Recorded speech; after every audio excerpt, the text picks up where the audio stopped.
Captain Jake Morrison stood on the bridge of the UES horizon and watched the stars bend around them.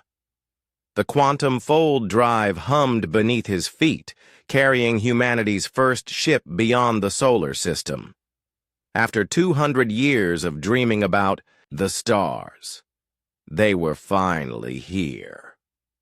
Fold drive shutting down in 30 seconds, Captain, called out Navigator Lisa Carter from her station. Her hands moved across the control panel with practiced ease. We should be dropping into the Kepler system. Right on target. Jake nodded and turned to look at his crew. 25 of Earth's best and brightest, chosen from thousands of volunteers. Dr. Alex Bennett sat at the science station, his eyes glued to the sensor readings. Commander Rick Stone checked the weapon systems one more time, though they all hoped those would not be needed. The stars stopped moving and returned to their normal points of light. Ahead of them lay a new solar system, one that their long-range telescopes had said might hold intelligent life. What they found there would change everything. "Captain, I'm reading massive energy signatures," Dr. Bennett said, his voice tight with excitement. "These aren't natural. We're looking at artificial structures the size of small moons." On the main screen, shapes began to appear as their sensors gathered more data. Ships, hundreds of them, all different designs. Some looked like flowing water, made solid. Others were geometric patterns that hurt to look at. A few resembled giant insects with metal wings spread wide. "We're being scanned," Lisa reported. "Multiple sources. The technology is far beyond anything we have." Jake felt his heart racing but kept his voice calm. "All stations, prepare for first contact protocols. Rick, keep weapons powered down but ready. Alex, start recording everything." A new voice suddenly filled the bridge, speaking perfect English. "Human vessel, you are welcome to the territory of the Galactic Confederation. Please follow the escort ships to Docking Bay 7 of the primary contact station." 3 sleek ships approached the horizon, their hulls shimmering with colors that seemed to shift and change. They were beautiful and alien, unlike anything humans had ever imagined. "How do they know our language?" Rick whispered.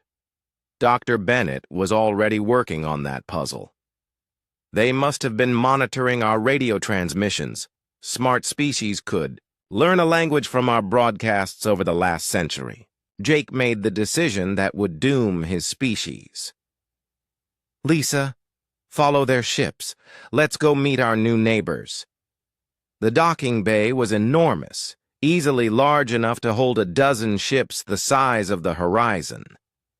As they landed, Jake could see other vessels from what must be different alien species. The variety was stunning. Some ships looked grown rather than built. Others were perfect spheres that seemed to absorb light. The airlock opened with a soft hiss, and Jake led his team onto the station. The gravity felt normal, and the air was breathable. Someone had gone to great trouble to make humans comfortable. They were met by 3 beings that could not have been more different. The first looked like a walking crystal formation, its body catching and reflecting the station's lights. The second was covered in fur and walked on 4 legs, with arms that ended in delicate hands. The third was tall and thin, with skin that looked like living metal. "I am Supreme Chancellor Vexhai of the Zenthari Empire," the crystal being said, its voice coming from somewhere inside its translucent body. "Welcome to the Galactic Confederation. We have waited long for your species to join us among the stars." Jake stepped forward and offered his hand, a gesture that seemed to amuse the aliens. "I'm Captain Jake Morrison, representing Earth and humanity. We're honored to meet you." The tour that followed was amazing beyond words. The station held representatives from dozens of species, all working together in what seemed like perfect harmony. Dr. Bennett asked endless questions about their technology and culture. Lisa marveled at their art and music. Even Rick seemed impressed by their achievements. They were shown gardens where plants from 100 worlds grew together. They visited workshops where beings with completely different biologies collaborated on projects that pushed the boundaries of science. They saw a council chamber where disputes between species were settled through discussion rather than war. "Your confederation is incredible," Jake said, as they sat in a dining area that served food compatible with human biology. "How do you manage to bring so many different species together?" Chancellor Vexhigh's crystal body pulsed with what might have been pleasure. "Organization, Captain Morrison. Clear roles and responsibilities for each member species. Some are naturally suited for leadership, others for labor, still others for specialized tasks. Everyone has their place." Something in the way the alien said that made Jake uncomfortable, but he pushed the feeling aside. These beings had achieved something humanity had only dreamed of: peace between different intelligent species. Dr. Bennett was studying a data pad that had been given to him. "Chancellor, I noticed that in your historical records, newer species seem to be assigned to what you call support roles. Could you explain that?" The crystal being's light dimmed slightly. "Of course, Doctor. New members of the Confederation must prove their worth before being granted full privileges. It is a natural progression. Species that have been with us longer have earned positions of authority through their dedication and service." "And how long does this proving period last?" Lisa asked. "It varies. Some species graduate to higher roles within a few centuries. Others find their talents best suited to their initial assignments and remain there permanently. The Morlack species, for example, has provided excellent manual labor for over 800 years. They seem quite content in their role." Rick leaned forward. "What happens if a species doesn't want to join the Confederation?" The temperature in the room seemed to drop. The other aliens stopped their conversations and turned to look at the humans. Chancellor Vexhigh's body flashed a deep red color. "That is not a choice that is offered, Commander Stone. Intelligent species require guidance and structure. Left to themselves, they inevitably destroy their worlds and each other. The Confederation provides order and purpose. All species benefit from membership." Jake felt a chill run down his spine.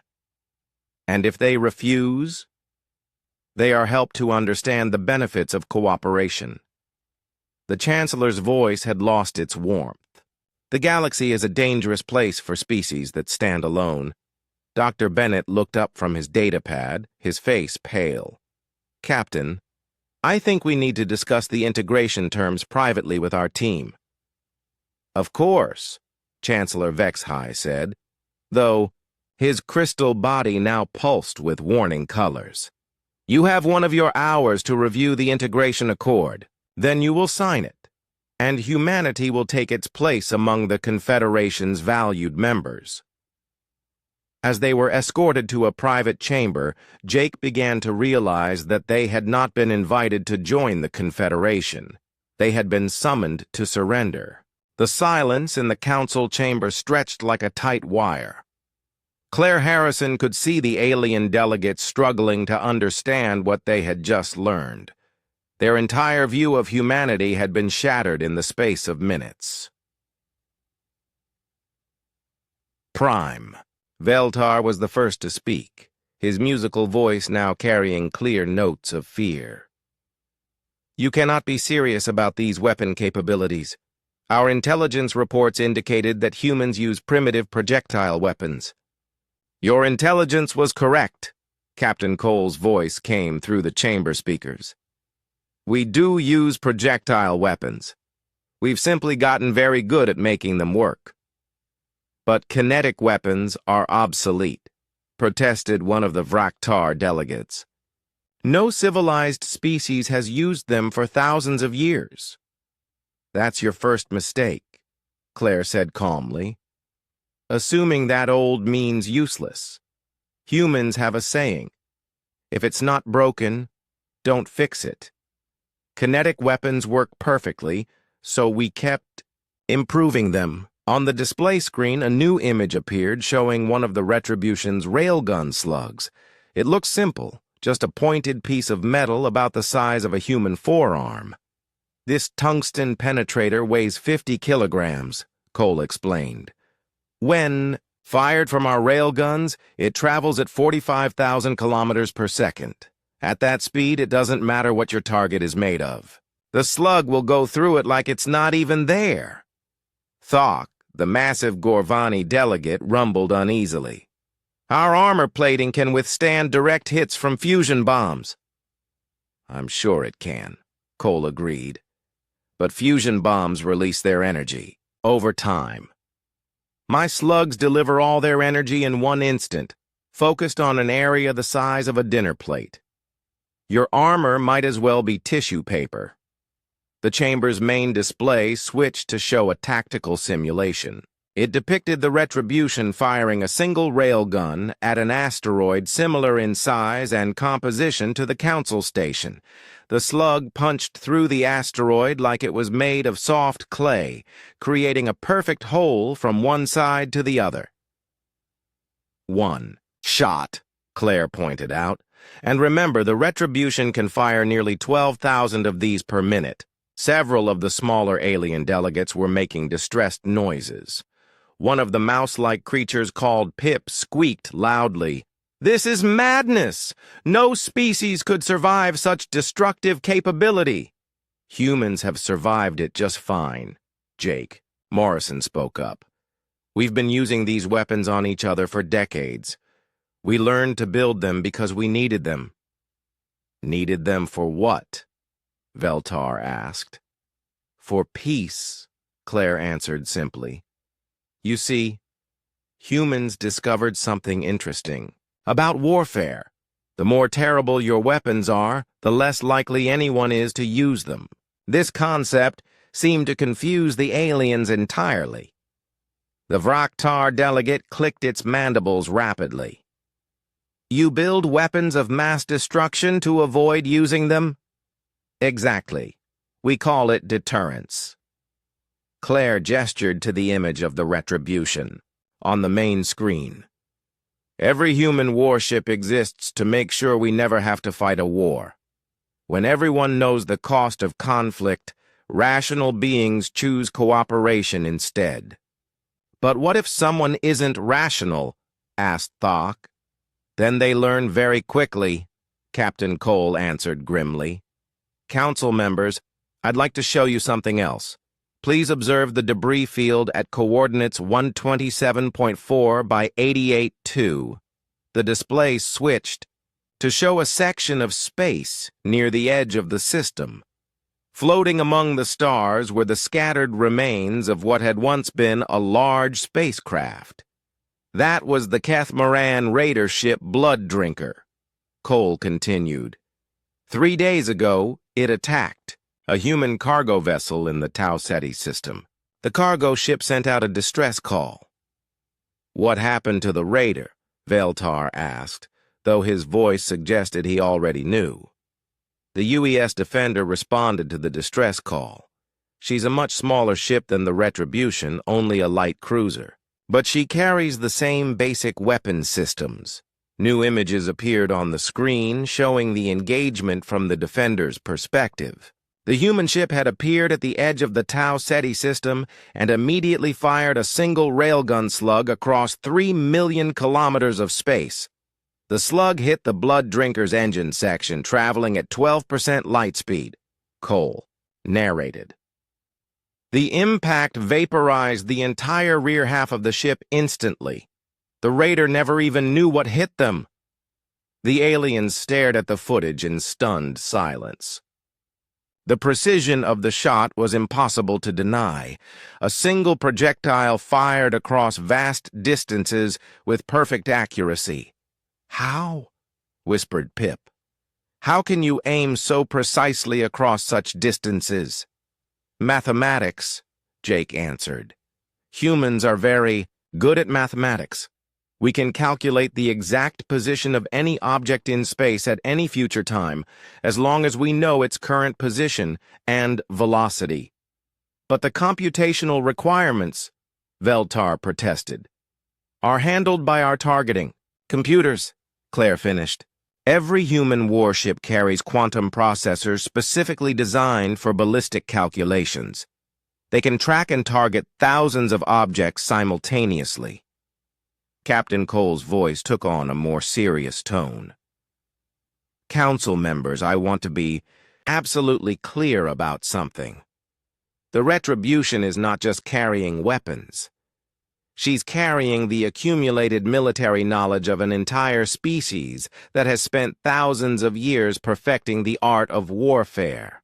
Humans have been fighting wars since before we could write," Claire added. "We've studied every aspect of conflict, from individual combat to fleet engagements involving millions of soldiers. We know how to destroy things efficiently. But more importantly," Jake continued, "we know the cost of destruction. Every human child learns about the great wars of our past. We remember the cities that burned, the millions who died, the years it took to rebuild. That's why we prefer diplomacy," Claire said. "Not because we're weak, but because we know exactly how strong we can be when we need to." The display screen changed again, showing a star map of human space. Red dots marked the positions of human warships throughout dozens of star systems. Currently, humanity operates 832 warships of various classes, Cole announced. 47 are battleships like the Retribution. The rest range from destroyers to heavy cruisers. Our shipyards complete an average of 12 new vessels per month. "How many humans serve in your military?" Thok asked quietly. "About 280 million," Jake answered, "out of a total population of 12 billion. The math was staggering.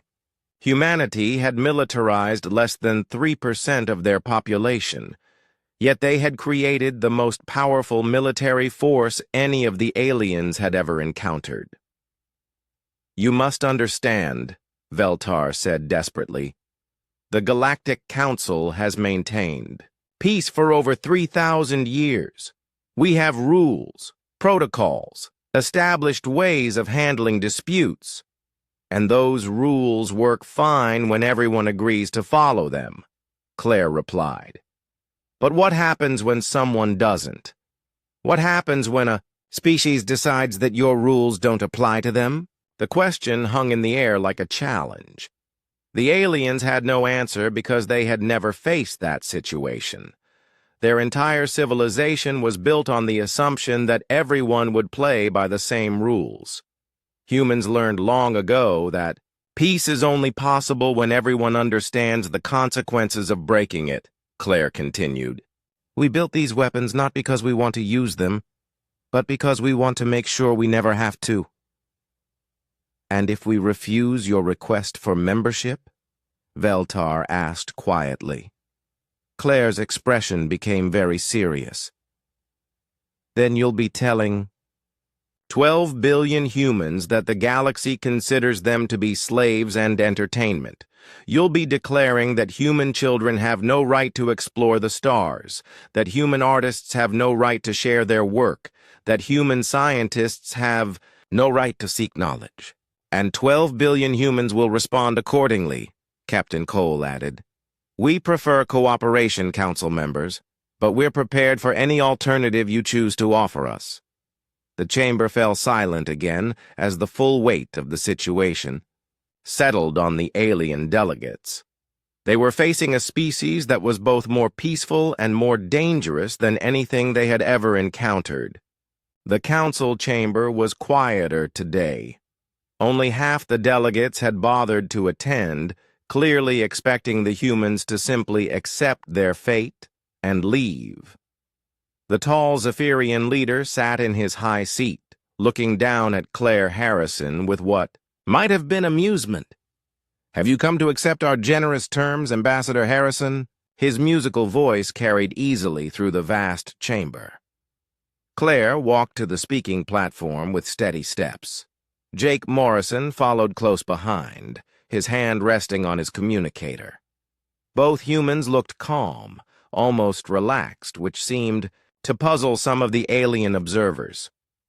"Actually, Prime Veltar, I've come to make a counter-proposal." Claire's voice was clear and confident.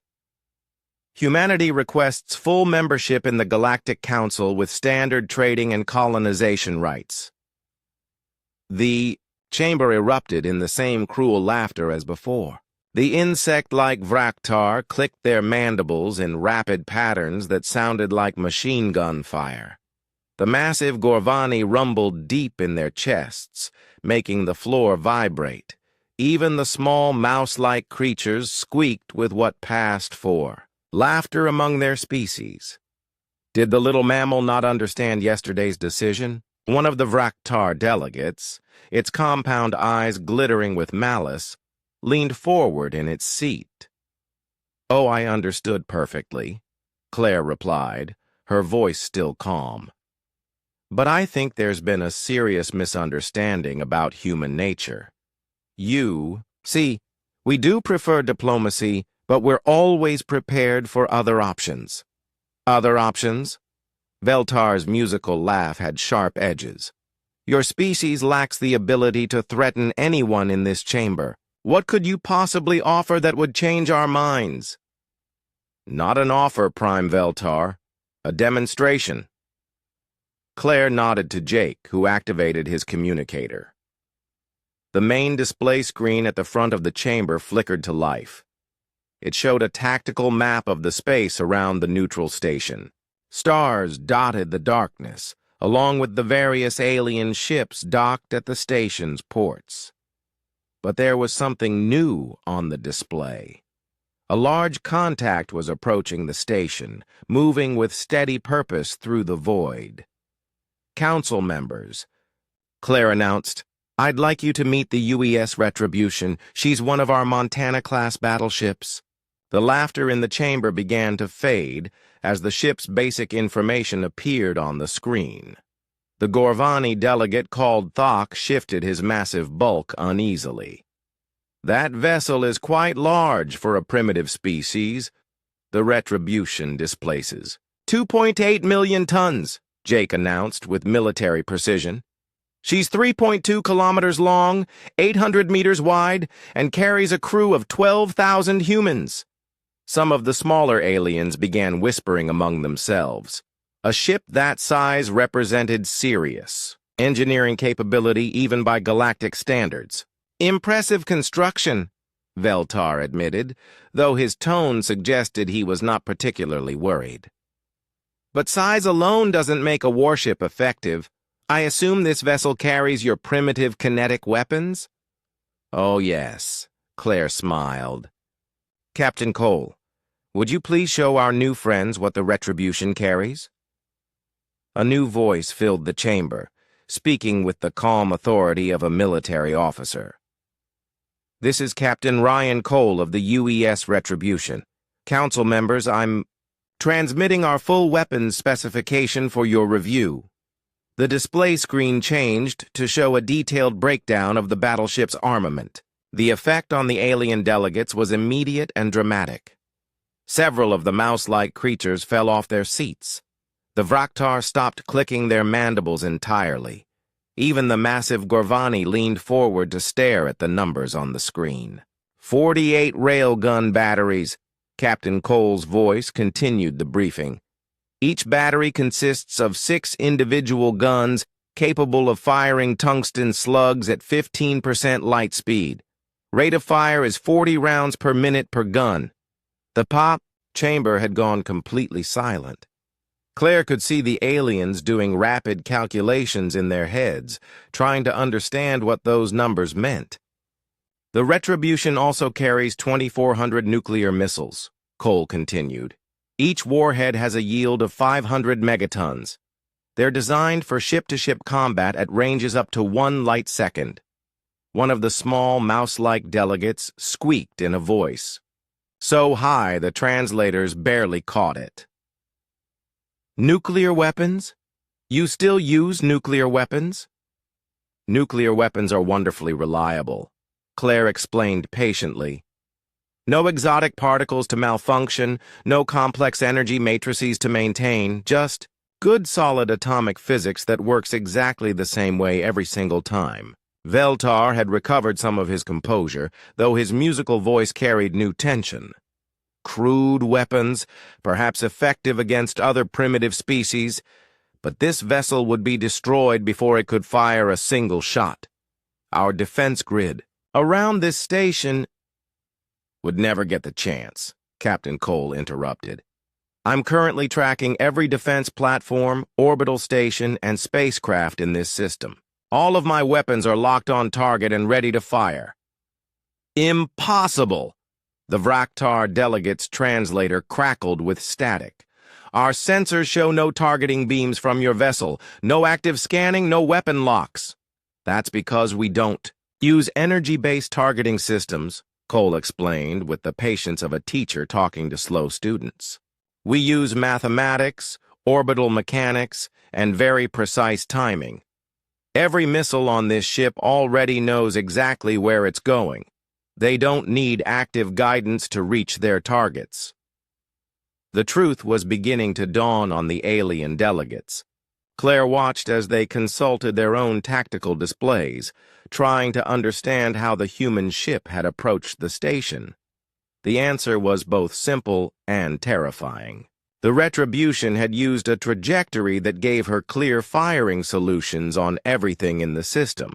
While the aliens had been focused on energy signatures and exotic sensor readings, the humans had simply calculated the best position for maximum destruction.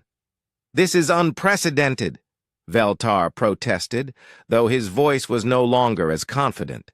No species has ever brought weapons into a neutral zone. You're absolutely right, Claire agreed cheerfully, because most species follow your energy-based weapons philosophy.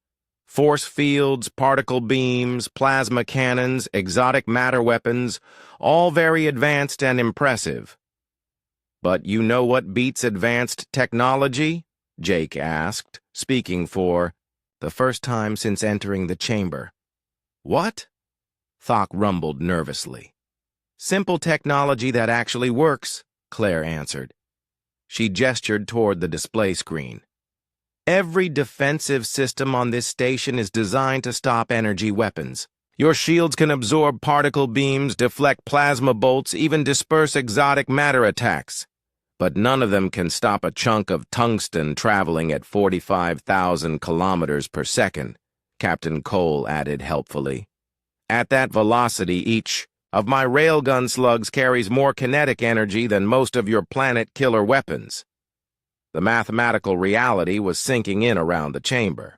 The Retribution could destroy every artificial structure in the system in under 10 minutes, and there was absolutely nothing any of them could do to prevent it. Let me put this in perspective, Cole continued. I can fire 11,120 kinetic rounds per minute. Each round hits with the force of a small asteroid impact. My missiles travel at 30% light speed and carry warheads that can crack moons. The chamber remained silent for long moments. Finally, a small voice squeaked from the mouse-like delegate called Pip. But this is barbaric. No, Claire corrected gently. This is why humanity prefers diplomacy. We understand exactly how ugly the alternatives can become. She looked around the chamber at the shocked faces of the galaxy's most powerful beings. You see, humans learned something a long time ago. In any conflict, victory goes to whoever can deliver the most force to the target the fastest. It doesn't matter how sophisticated your defenses are if they weren't designed to stop what's actually coming at you. Veltar's voice was barely a whisper. "What do you want from us?" Claire smiled brightly. "Nothing different than what I asked for yesterday. Full membership in the Galactic Council with all the rights and privileges that entails. And if we refuse, then Captain Cole will withdraw, I'll return to Earth, and humanity will proceed with our own plans for galactic expansion." Claire's smile never wavered. "I should mention that the Retribution is one of 47 ships of her class currently in service. We also have 785 smaller warships and commission new vessels every month." The implication hit the chamber like a physical blow. Humanity wasn't just one ship. They were an entire military machine that had been quietly building while the galaxy laughed at their primitive technology. Claire Harrison sat in her small quarters aboard the diplomatic station, staring at the data pad in her hands. The official terms from the Galactic Council had arrived an hour ago, and each line made her angrier than the last. Humanity would be confined to the Sol system. No colonies beyond Earth's star, no exploration of nearby worlds. All human technology would need approval before use. All trade would go through council inspectors who would take 70% of any profits. But the worst part was the personal message that had come with the official documents. It was from the Zephyrian leader who had spoken in the council chamber. "Your species shows potential as a labor force," the message read. "We are particularly interested in your physical strength and ability to work in dangerous conditions. We believe humans would make excellent miners and construction workers on our frontier worlds. We also noted your entertainment value. Human emotions are quite amusing to observe. Perhaps your people could serve as performers in our pleasure districts." Claire threw the data pad across the room. It hit the metal wall and clattered to the floor, its screen flickering with damage. They wanted to turn humanity into slaves and circus animals. A knock at her door interrupted her rage. "Come in," she called. Captain Jake Morrison entered, his face grim. "Ambassador, we need to talk. I've been monitoring Galactic Council communications like you asked." "What did you find?" Jake activated a small device that would block any listening. "Equipment. They're not just dismissing us, ma'am. They're actively planning how to use us. The Vraktar want human soldiers for their arena games. They think watching humans fight and die will be entertaining." Claire felt something cold settle in her stomach. "What else?" "The Gorvani are interested in human breeding programs. They want to see if they can create stronger workers by selective breeding, like we do with farm animals." Jake's voice was tight with disgust. "And the smaller species are talking about keeping humans as pets." "Pets?" "Apparently they think we're cute when we're angry." Jake sat down across from her. "Ma'am, they don't see us as people. To them, we're just smart animals they can use however they want." Claire stood up and walked to the small window that looked out at the stars. Somewhere out there was Earth, with its 11 billion people who had no idea what was happening here. Children playing in parks, scientists working in laboratories, artists creating beautiful things. All of them now marked for slavery by creatures who thought they were gods. "Jake, what's our closest military asset?" Morrison checked his secure communicator. "The UES Retribution, ma'am. Admiral Helen Brooks positioned her just outside this star system before we arrived. She's a Montana-class battleship under Captain Ryan Cole." "What are Admiral Brooks' current orders?" "To wait for our signal, ma'am. She has discretionary authority to implement any protocol she thinks necessary to protect Earth's interests." Claire turned back to face Jake. "Send a message to Admiral Brooks. Tell her we need to implement Protocol 7. Jake's eyes widened. Protocol 7 was something they had hoped never to use. It was humanity's final diplomatic option, the one they only employed when peaceful negotiation had completely failed. "Ma'am, are you sure? Once we do this, there's no going back." "Jake, they want to breed us like cattle and watch us die for sport. I'd say peaceful negotiation has failed." Claire picked up the damaged datapad and looked at the Zephyrian's message again. "Besides, these aliens have made one critical error." "What's that?" "They think we're weak because we prefer diplomacy." Claire smiled, but it was not a pleasant expression. "They're about to learn that there's a very big difference between being peaceful and being harmless." Morrison activated his communicator and sent the coded message to Admiral Brooks. Within minutes, a reply came back. "Message received and understood. Protocol 7 is now active. The Retribution is moving to intercept position. Captain Cole sends his regards and asks if you need any specific demonstrations." Claire thought about this. "Tell Captain Cole to prepare for a full tactical display.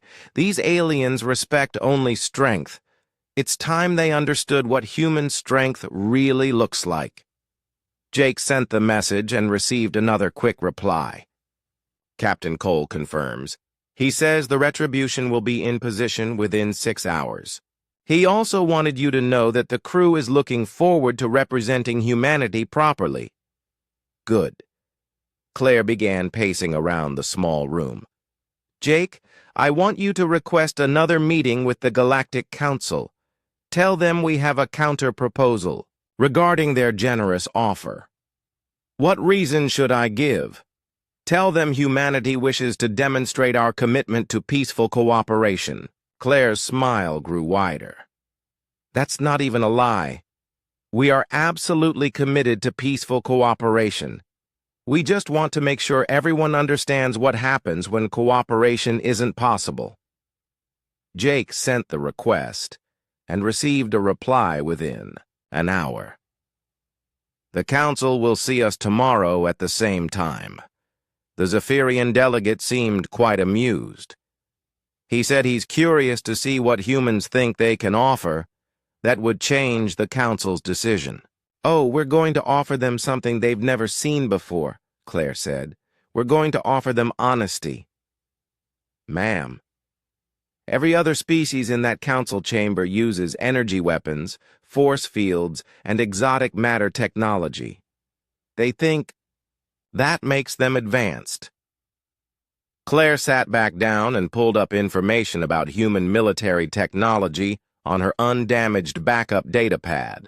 But they've forgotten something important about warfare. What's that? The goal isn't to have the fanciest weapons. The goal is to win. Claire showed Jake the specifications for the Montana-class battleship. "Look at this. 48 railgun batteries. Each one can accelerate a tungsten slug to 15% of light speed. Do you know what happens when something that fast hits a target?" Jake did some quick calculations in his head. "It releases more energy than most of their planet-killer weapons." "Exactly. And do you know what can stop a relativistic kinetic projectile? Nothing that any of these aliens have built. Because they've all focused on defending against energy weapons. Lasers, particle beams, plasma cannons. All very advanced, all very impressive." Claire pulled up defensive specifications for the various alien species. "But none of their shields are designed to stop a chunk of metal moving at 45,000 kilometers per second." Jake whistled softly. "They've never had to deal with kinetic weapons at those velocities." "No, they haven't. And that's not even the scary part." Claire switched to a display showing human military production. "Jake, how many Montana-class battleships do we have in service?" 47, with 6 more under construction." "And how many total warships?" "Last count was 832, with new vessels coming online every month." Claire leaned back in her chair. These aliens think we're primitive because we still use nuclear weapons and kinetic projectiles. They don't realize that we use them because they work better than anything else. Ma'am, there's something else you should know. Jake checked his communicator again. I've been reviewing the intelligence reports from our deep space monitoring stations. The Galactic Council hasn't fought a real war in over 3,000 years. What? They've had small conflicts, raids, that sort of thing, but no actual total warfare. They're used to limited engagements with agreed-upon rules. Jake's expression was grim. They have no idea what humans are capable of when we decide something needs to be destroyed. Claire felt a chill run down her spine. These aliens had spent millennia playing at war like it was a game with rules and boundaries. They had never faced an enemy that would do whatever it took to win. Jake, send one more message to Captain Cole. Tell him that when he arrives tomorrow, I want a full demonstration of human military doctrine. All of it. All of it. I want these aliens to understand exactly what they're dealing with. Claire stood up and looked out at the stars again. They wanted to see what humanity could offer them. Tomorrow they're going to get a very clear answer. And if they don't like our answer, Claire's reflection in the window showed a smile that would have made the predators of Earth proud. Then they'll learn why peaceful species sometimes build the biggest guns. The first Devourer ships arrived on a Tuesday morning, 3 weeks ahead of schedule. Captain Tony Stevens was running a routine patrol in the Kepler belt when his sensors detected something that shouldn't exist. Ships that absorbed all light, making them look like holes cut out of space itself. "Rockhound to all stations," Tony transmitted, his voice steady despite what he was seeing. "Contact with unknown vessels. They match Zephyrian descriptions of Devourers. Beginning close range. Scan." Jake Morrison was on the bridge of the UES Defiance when Tony's message came through. Around him, alarms started blaring as every sensor in the system detected the arrival of the enemy fleet. Through the viewports, Jake could see the Zephyrian ships moving into defensive positions, their crystal hulls glowing brighter than he had ever seen before. "Sir, we're getting readings on the Devourer ships," reported Lieutenant Ben Rogers. "They're massive. Some of them are bigger than our largest space stations." On the main screen, Jake watched Tony's final transmission. The mining ship Rockhound was dwarfed by the dark geometric vessel approaching it. The Devourer ship didn't fire any weapons. It simply engulfed Tony's vessel, and both ships seemed to merge together. Where there had been two ships, now there was one slightly larger Devourer vessel. "They consumed it," Dr. Alex Carter said quietly. "Tony's ship, the crew, everything. It's all been converted into more Devourer mass." The enemy fleet spread out through the asteroid belt like a dark tide. There were hundreds of them, each one a different geometric shape. Some looked like massive triangles. Others resembled twisted spirals or complex polygons. All of them shared the same ability to absorb light and matter.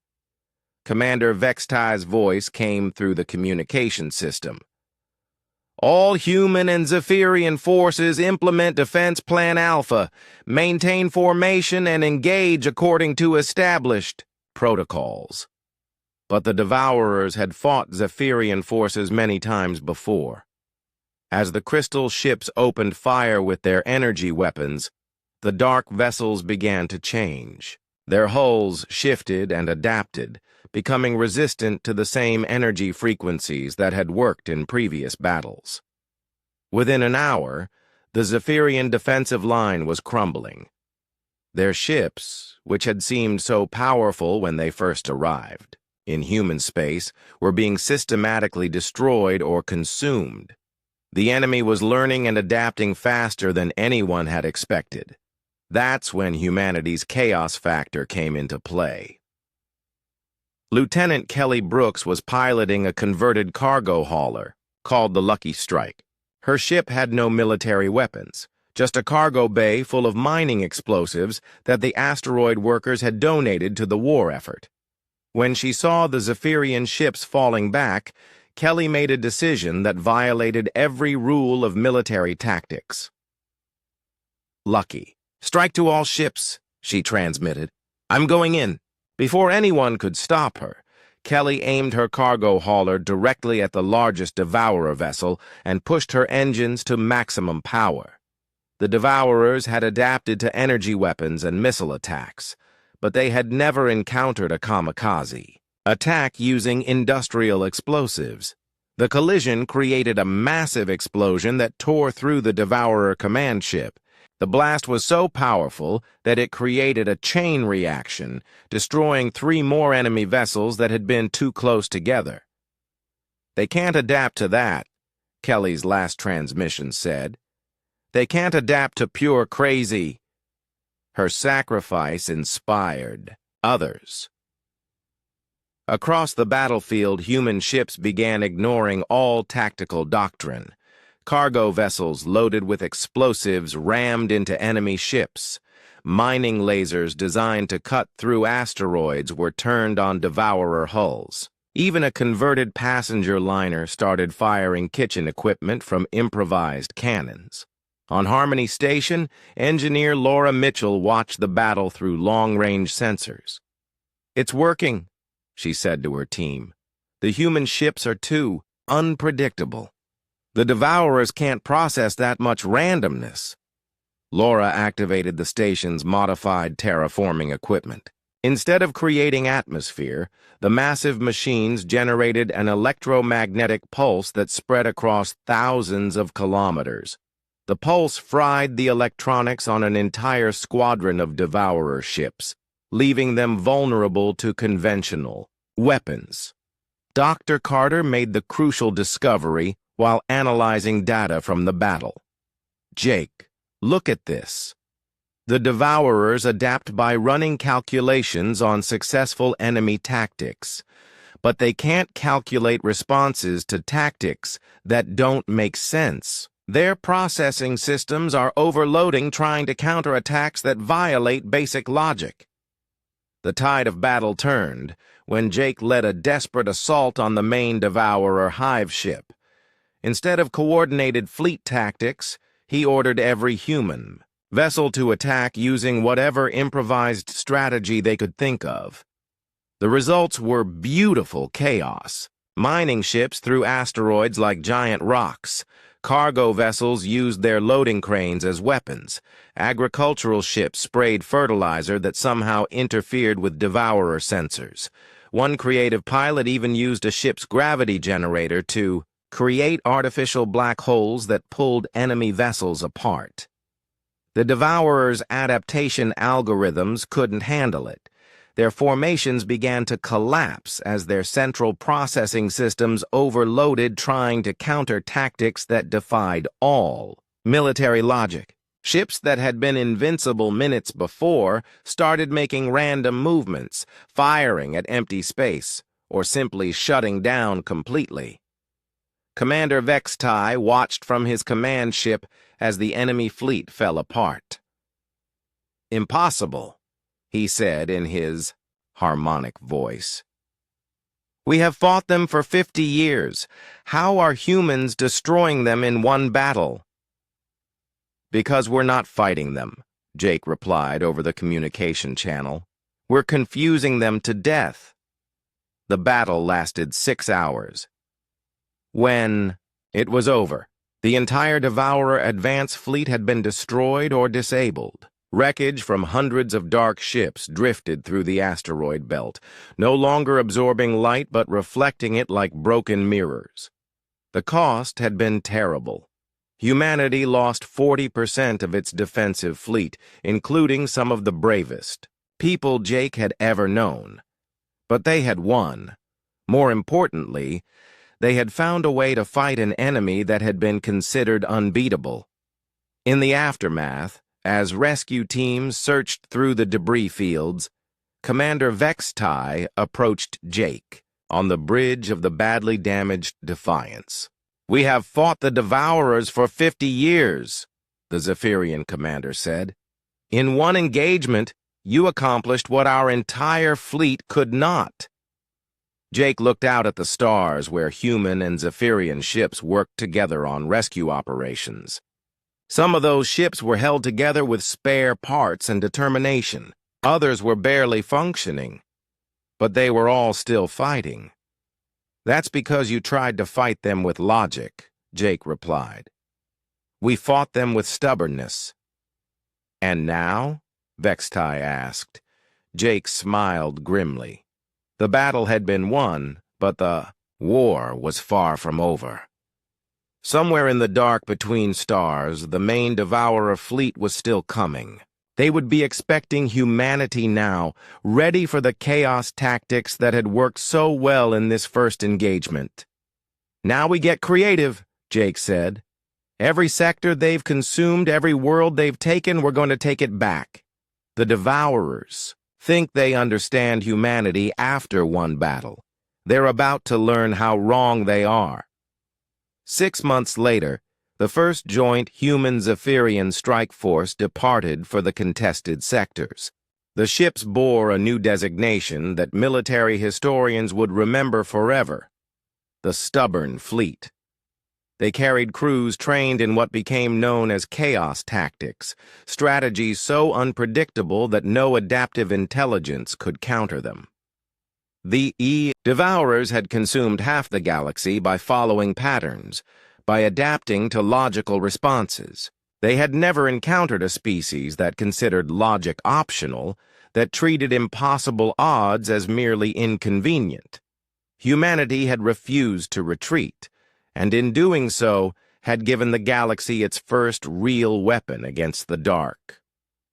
The real battle was just beginning, but for the first time in 50 years, the galaxy had hope.